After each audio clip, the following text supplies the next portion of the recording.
Hello student, আজকে আমি তোমাদের পড়াবো জনন। এই জনন পড়তে গিয়ে আমাদের কি কি জানতে হবে সেটা সামনে দেখতেই পাচ্ছ। প্রথমে আমরা জানব জনন কাকে বলে, জননের প্রয়োজনীয়তা বা গুরুত্ব কি, এই জনন পদ্ধতির প্রকারভেদ কিরকম আছে। তারপর আমরা জানব অযৌন জননের প্রকারভেদ ও উদাহরণ এবং অযৌন জননের সুবিধা এবং অসুবিধা। পরের স্লাইডে চলে এসেছি। জনন কাকে বলে? জনন হচ্ছে জীবের একটা গুরুত্বপূর্ণ বৈশিষ্ট্য, কিন্তু জীবন ধারণ করার জন্য এই জননের ততটা গুরুত্বপূর্ণ নয়। জীবন ধারণ করার জন্য কিন্তু জীবনের একটা মুখ্য বৈশিষ্ট্য। অপরিহার্যটা কোথায়? অপরিহার্যটা হচ্ছে কি, নিজের প্রজাতির অস্তিত্ব টিকিয়ে রাখার জন্য জনন অবশ্যই গুরুত্বপূর্ণ এবং অপরিহার্য। শুধুমাত্র প্রজাতিটাকে বাঁচিয়ে রাখাটাই হচ্ছে জননের উদ্দেশ্য। তাহলে জনন কাকে বলবো? জনন বলবো জনিত্রী জীব থেকে অপত্য জীব সৃষ্টি হওয়ার পদ্ধতিকেই বলবো জনন। জনিত্রী জীব কি? জনিত্রী হচ্ছে প্যারেন্ট, অপত্য সন্তান বা অফস্প্রিং। তাহলে সংজ্ঞা করলে কি দাঁড়াচ্ছে? যে জৈবিক পদ্ধতির দ্বারা জীব তার নিজের সত্তা ও আকৃতি বিশিষ্ট অপত্য জীব সৃষ্টি করার মাধ্যমে নিজের প্রজাতির অস্তিত্ব বজায় রাখে এবং সংখ্যা বৃদ্ধি করে, তাকে জনন বা রিপ্রোডাকশন বলে। নেক্সট, জননের প্রয়োজনীয়তা বা গুরুত্ব। 1 নম্বর পয়েন্ট আছে জীব নিজ প্রজাতির সংখ্যা বৃদ্ধি করা। জননের মাধ্যমে প্রজাতির সদস্য সংখ্যা বৃদ্ধি পায়। 2 নম্বর, জীবজগতে প্রজাতির ভারসাম্য রক্ষা করা। অর্থাৎ কোনো প্রজাতির সদস্য সংখ্যা মারা যায়, মারা গেলে কমতে থাকে, আর জননের মাধ্যমে কি হয়? প্রজাতির সংখ্যা বৃদ্ধি হয়। তাহলে মারা যাওয়া এবং বৃদ্ধি পাওয়া বা জন্মগ্রহণ করা এবং মারা যাওয়া, দুটির মধ্যে একটা ভারসাম্য রক্ষা হয়। এইভাবে প্রজাতিটা পৃথিবীতে টিকে থাকে। এটাই হচ্ছে প্রজাতির অস্তিত্ব বজায় রাখা। বংশানুক্রমিক ধারাবাহিকতা বজায় রাখা। বংশানুক্রমিক ধারাবাহিকতা বলতে ধরো একটা ফ্যামিলি, একটা পরিবারে দাদু, বাবা, তার বাবার ছেলে, তারপর আরো নাতি নাতনি, এইভাবে কি হবে? একটা পরিবারের ধারাবাহিকতা বজায় থাকে। কিন্তু জনন যদি না হয়, মাঝখানে কোথাও যদি বাধাপ্রাপ্ত হয়, তাহলে কি হবে? ওই পরিবারে বংশানুক্রমিক ধারাবাহিকতা বজায় থাকবে না। কিন্তু জননের মাধ্যমে শুধুমাত্র ওই বংশানুক্রমিক ধারাবাহিকতা বজায় থাকে। 5 নম্বর পয়েন্ট কি বলেছে? জীব অভিব্যক্তির জন্য জনন অপরিহার্য। অবশ্যই এটা মানতে হবে। জননের মাধ্যমে কি হয়? নতুন প্রজাতির উৎপত্তি হয়। কিভাবে এই নতুন প্রজাতির উৎপত্তি হওয়াটাকে হচ্ছে কি, অভিব্যক্তির একটা, এটা অভিব্যক্তি।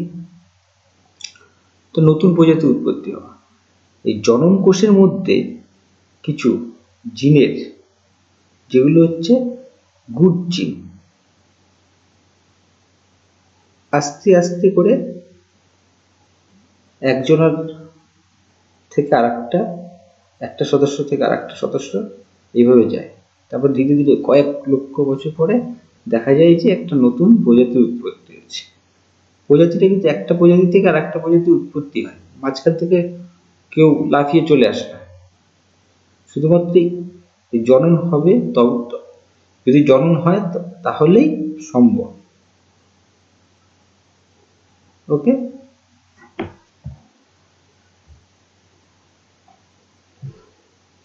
পরের স্লাইডে চলে এসেছি। এবার দেখে নি কি জনন পদ্ধতির প্রকারভেদ। জনন দুই রকমের, একটা হচ্ছে অযৌন জনন আর একটা যৌন জনন। অযৌন জনন, এখানে কিন্তু কোনো গ্যামেট উৎপাদন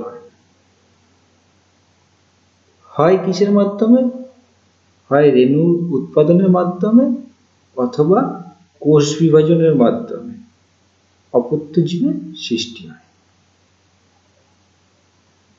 তাহলে রেণু উৎপাদনের মাধ্যমে বা কোষ বিভাজনের মাধ্যমে, দেহের কোনো অঙ্গের মাধ্যমে কি তৈরি হয়, একটা নতুন অপত্য সৃষ্টি হয়। যেমন অ্যাগারিকাস, মিউকাস, এরকম উদ্ভিদ, অ্যামিবা, হাইড্রা, এই জাতীয় এককোষী, অ্যামিবা এককোষী প্রাণী, হাইড্রা, এদের ক্ষেত্রে অযৌন জনন দেখা যায়। যৌন জনন কি? এটা একটু উন্নত। জননের মধ্যে যৌন জননটা হচ্ছে সব থেকে উন্নত, যেখানে দুটি ভিন্নধর্মী গ্যামেটের মিলন হয়, পুংগ্যামেট আর স্ত্রী গ্যামেট। এই গ্যামেটের মিলনকে বলছে নিষেক। নিষেকের ফলে কি হয়, একটা জাইগোট তৈরি হয়, সেই জাইগোট থেকেই অপত্য জীবের সৃষ্টি হয়। একেই বলছে যৌন জনন। উন্নত শ্রেণীর উদ্ভিদ ও প্রাণী দেহে এরকমই জনন দেখা যায়। ঠিক আছে, পরের স্লাইডে। অযৌন জননের প্রকারভেদ ও উদাহরণ। তাহলে অযৌন জনন কি? যে জনন প্রক্রিয়ায় গ্যামেট উৎপাদন ছাড়াই জনিত্রী জীবের দেহকোষ বিভাজিত হয়ে অথবা রেণু তৈরির মাধ্যমে অপত্য সৃষ্টি হয়, তাকে অযৌন জনন বলে। অযৌন জনন 5 রকমের। বিভাজন কাদের দেখা যায়? Amoeba, plasmodium. কর্কোদ্গম বা বাডিং কাদের দেখা যায়? East, Hydra. খন্ডিবম, ফ্র্যাগমেন্টেশন দেখা যায় হচ্ছে স্পাইরোগাইডার। রেণু উৎপাদন ছত্রাক, মিউকার, পেনিসিলিয়াম, এগুলো ফার্ন। পুনরুৎপাদন প্ল্যানেরিয়া, স্পঞ্জ, হাইড্রা। বিভাজন ফিশন। এইরকম জনন কৌশল ইউগ্লিনা, অ্যামিবা, প্লাজমোডিয়াম প্রভৃতি প্রাণীদের মধ্যে দেখা যায়। ইয়া দু রকমের, একটা হচ্ছে দ্বিবিভাজন আর একটা বহুবিভাজন। এখানে একটা নিচের ছবি আছে অ্যামিবার, দেখতে পাচ্ছ? এই অ্যামিবা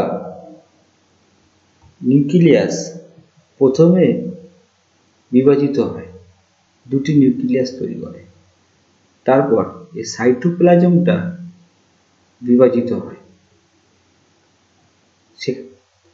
তাহলে একটা অ্যামিবা থেকে দুটি অ্যামিবা তৈরি হয়ে গেল, এটা হচ্ছে দ্বিবিভাজন। আর কিছু আছে বহু বিভাজন। এটা একটা প্লাজমোডিয়ামের সাইজন্ট দশা। এই সাইজন্ট দশায় একটা নিউক্লিয়াস আছে।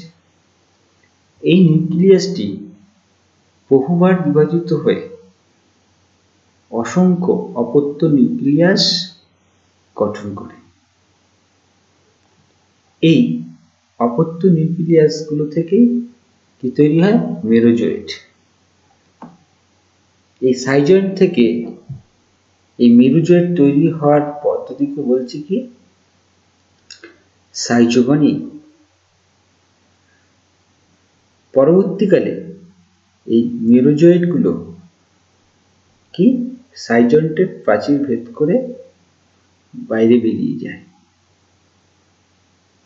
তাহলে একটা ছিল, একটা সাইজয়েড, একটা নিউক্লিয়াস, সেখানে অসংখ্য মেরোজয়েড। এই মেরোজয়েডগুলি পরবর্তীকালে কি হয়? প্লাজমোডিয়াম তৈরি হয়। বুঝতে পারছো না? একটা নিউক্লিয়াস থেকে এতগুলো তৈরি হলো।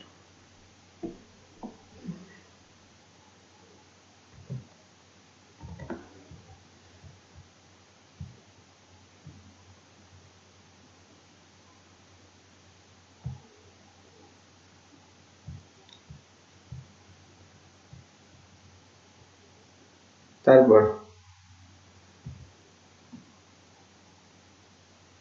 কি? কর্কটগম।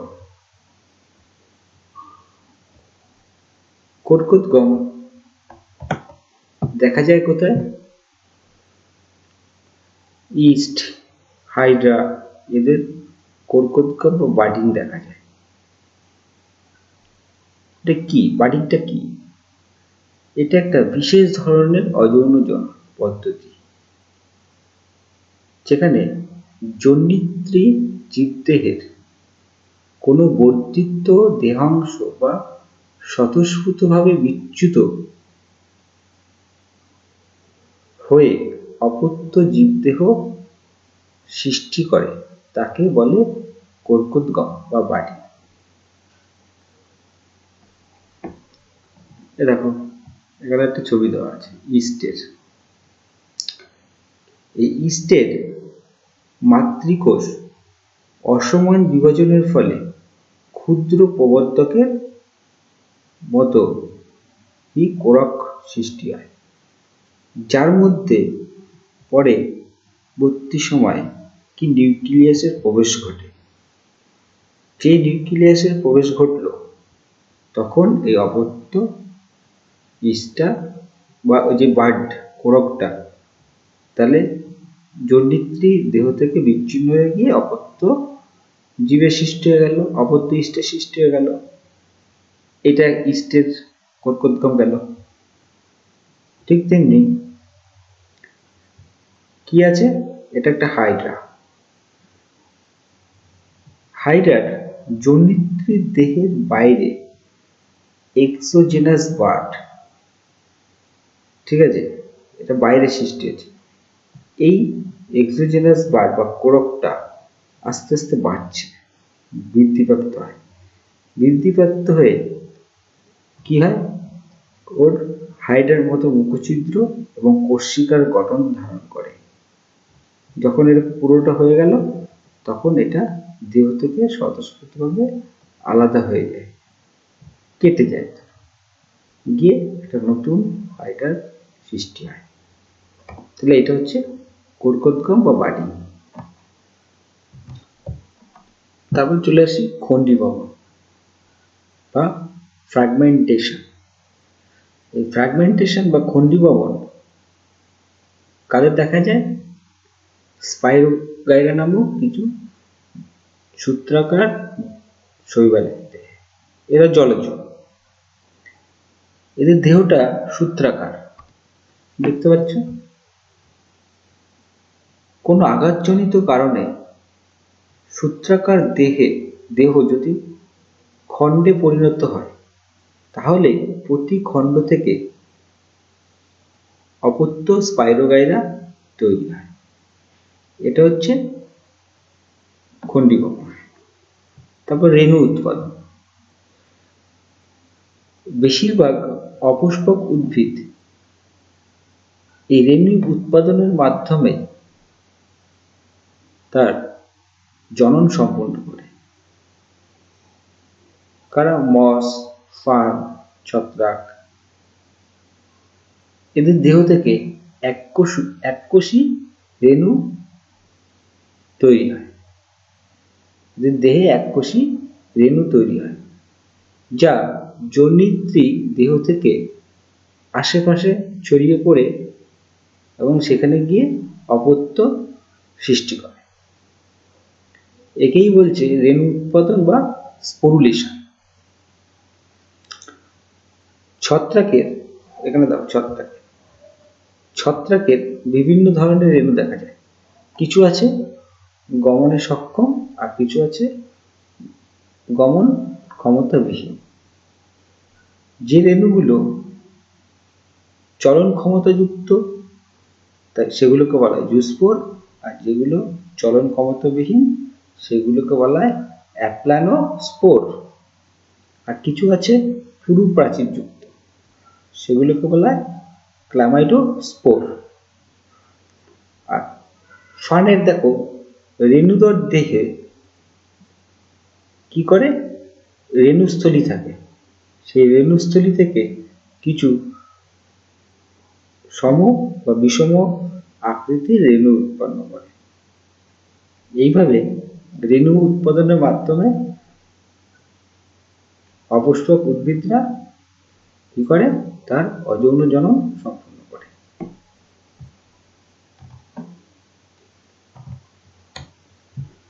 পুনরুৎপাদন বা রিজেনারেশন, এটা খুব ইন্টারেস্টিং। কিছু প্রাণীদের দেহে এরকম রিজেনারেশন দেখা যায়, হাইড্রা, স্পঞ্জ, প্ল্যানেরিয়া। এখানে দেখো একটা ছবি দেখানো আছে, প্ল্যানেরিয়া।